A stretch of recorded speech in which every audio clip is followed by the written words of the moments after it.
I am Elizabeth Kerfis with Rose Rocket. I'm the Chief Marketing Officer, and I have the pleasure of being with Scott Cornell, who is with Travelers Insurance, and we're going to speak today about fraud. Yeah, thanks for having me this morning. So I'm Scott Cornell. I'm the National Practice Lead for Transportation for Travelers in the Marine, and I have a 29-year background in cargo theft and supply chain security as well. I can't tell you how many times I've had this topic cross my conversations being here at TIA, so really looking forward to getting your insight and expertise that we can share. So just to start, what are the top 3 things that brokers should be thinking about to combat fraud?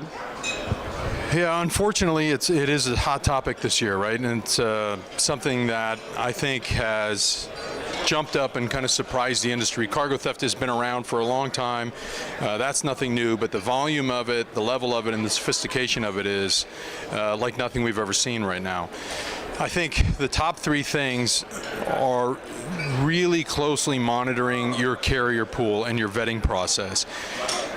The way that these organized rings are working right now, they're so sophisticated that what you were doing 6 months ago to vet your pool or 6 months ago to monitor your carrier pool might not be as relevant today. So 6 months can really make a big difference. Even 3 months can make a big difference. So really being on top of the latest and greatest techniques, making sure that you're using the right tools, you're involving the right technology. There are new vendors popping up across the industry that specialize in helping you monitor your carrier pool, vetting your carrier pool, things like that. I can't stress how important that part of the process is. The second thing is really knowing who you're doing business with. You, especially when you're putting out there either high target freight, like food and beverage is the #1 targeted commodity. Within that right now, energy drinks and alcoholic drinks are the 2 most prevalent commodities stolen within that food and beverage category. Sorry, why is that? Why is F&B the #1 target? Food and beverage, when cargo theft is normal, and I say that like jumbo shrimp, right? When cargo theft is normal, food and beverage will always come to the top as the #1 category for cargo theft, and that's because it's largely untraceable, right? You don't ping it on the internet. You don't have to sign up to the internet with it, right? You have a very short window to recover it once it's stolen. The evidence is consumed, right? It's gone. If you steal a load of televisions from me, I can chase you for that load of televisions for 2 months, 3 months, even a year.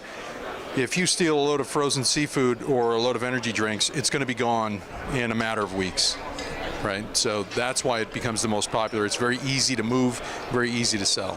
So you really have to know who you're doing business with, and when you're giving out those loads, when you're booking those loads, you have to know who you're booking those loads with. In this environment right now, you can't just assign it to anybody.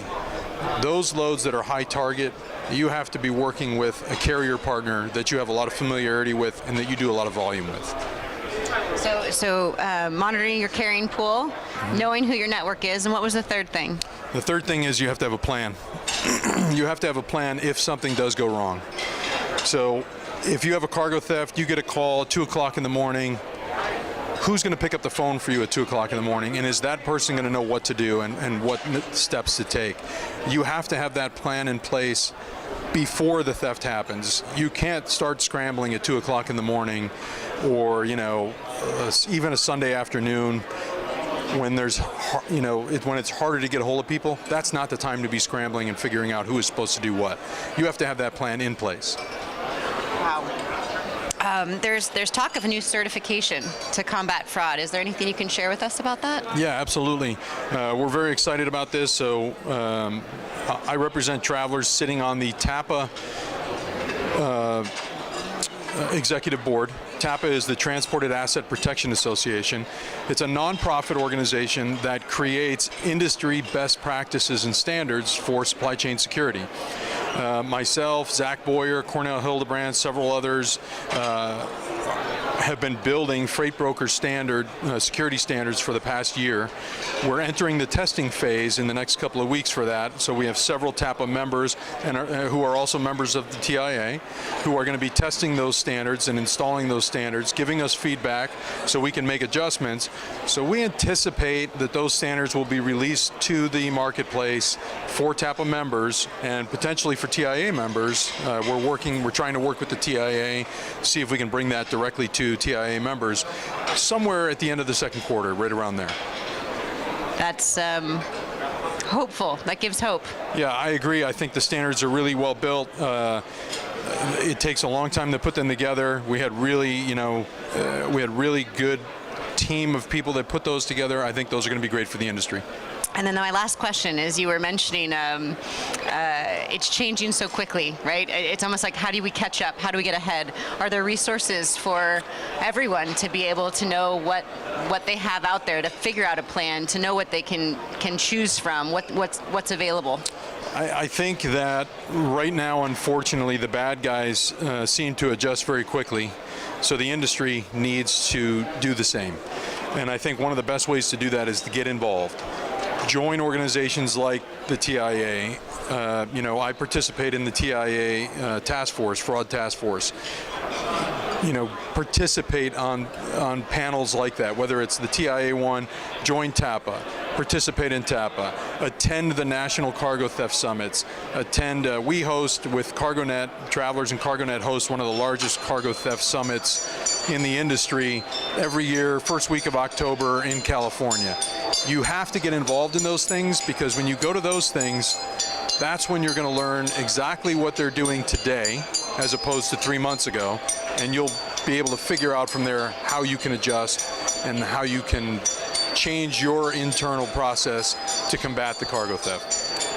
Thank you for that. Is there anything I didn't ask you that we should know around this very incredible topic? The only thing I would say is, right now, according to the CargoNet numbers that are out there, 2024 is projecting to be much higher cargo theft rates than 2023, which is not a great message, right? So again, I can't stress enough, you have to put good plans in place. You have to participate, you have to stay on top of it. And that's really the best advice I can give, is really having your finger on the pulse, staying involved in the industry, collaborating. Listen, the industry can definitely, I don't want this message to be a can't do or a negative message. The industry can very easily combat this. The industry can very easily shut a lot of this down. You're never gonna prevent it all, but you can shut a lot of it down.